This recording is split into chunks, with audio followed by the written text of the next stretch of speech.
Well, good afternoon to you and happy Friday. We are looking at warm conditions that'll linger into Saturday. Once we get into Sunday, the fall season begins. And of course, we're going to be seeing temperatures drop down into the 70s and some 60s for some locations. Showers will also ensue, but right now it's looking a little bit less than what we've been anticipated. Warmer conditions come in today. You see the giant ridge of high pressure still building. That's working all that moisture to the east, slowly but surely passing things through. And of course, it's also going to usher in warmer conditions for us, as I mentioned already. So you can see some of the heat that's happening out there. 90s expected today in some of these locations, to about the upper 80s in some cases as you get into the Four Corners region. How about this though? We have this little sliver of drier air that's still holding on, but it's filling in nicely now as some of that cooler air and all that moisture is starting to sneak in from Canada as an area of low pressure is kind of skirting both nations here. In fact, as we get into it, you're going to be seeing today we'll hold on to at least some 70s to start out the noon hour,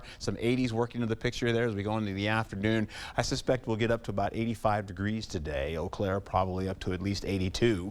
Once we go into the 6 o'clock hour, you're looking at the winds to slowly begin to taper down. They'll probably get up to about 16 miles per hour gusting today in some cases. And then eventually as we go into the 10 o'clock hour, you're going to start to see some clouds start to pop into the picture. Going into the midnight hour, we'll see these clouds settle in. That means the development of some little patchy fog and low cloud activity, somewhat like we had earlier this morning.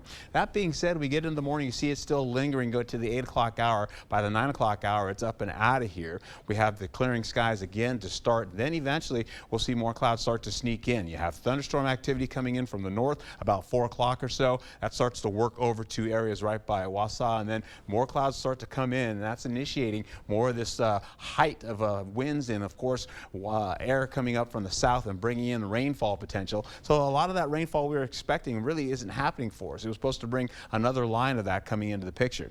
Well, that being said, we'll take it right into how this all looks with rainfall getting to La Crosse, going into Sunday now, holding into the overnight hours, and then getting out of the way back over to Wisconsin Rapids, and then that clears out for the region eventually by the time we get in the 6 o'clock in the morning hours here. So we go into Sunday, you're seeing more rainfall tracking to the east, and that's because of that area of high pressure is really pushing things out of our area. But we do have a threat of marginal risk for severe weather in the form of damaging winds. We'll see those up to about 40 miles per hour plus in some cases and beyond. As we look at the rain, this is what we're expecting for Saturday. Not a whole lot. You see La Crosse is not picking up much till we get into Sunday, where you're seeing at least the possibility of rainfall up to about 1/4 of an inch or so. 77 to about 85 degrees for our highs today. We'll get into tomorrow, holding on temperatures to be a little bit warmer, maybe a couple of degrees here and there. And as we roll into the next few days, up we go to 87 for Sunday. Again, the first day of fall. And then we'll also see going into Monday, rainfall potential still holding on. We're looking at least a 20 to 30% chance of rain with more of that sunshine on the way with cooler conditions to finish out your week next week. Yeah, the last Friday of summer. Wow, hard to believe it's already here, right? It's almost here, the last weekend. Yes, the seasons are turning. All right, Art, thank you.